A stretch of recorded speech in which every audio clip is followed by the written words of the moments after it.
mababa pa yung tubig. Pero nung ano na, bandang hapon, medyo malaki na.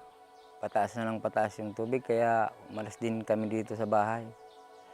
Kasi yung mga gamit namin dito inanod eh. Pati yung bahay namin, medyo bubong lang yung natira niyan eh. Sobra talaga sir ang baha dito. Basta labas tao sir. Pag balik mo ang bahay mo wala ng dingding. Nandiyan naman po si bahay, hindi naman naalis.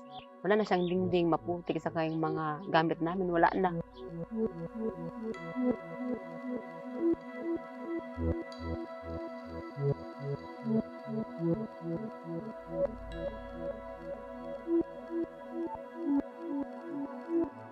Talagang umabot siya ng 3 linggo ata yun, yung tubig dito. Hindi natin alam yung bagyo ngayon. Kala mo mahina pero malalim talaga yung tubig. Daming napinsalang hanap buhay, yung mga palayan. Katulad nung binabantayan kong palayan, 3 lote. Wala man lang naani kahit isa. May plano po sir, magtrabaho po. Gusto po man sir makatulong sa pamilya. Kasi sobrang hirap na nadaanan ko sir.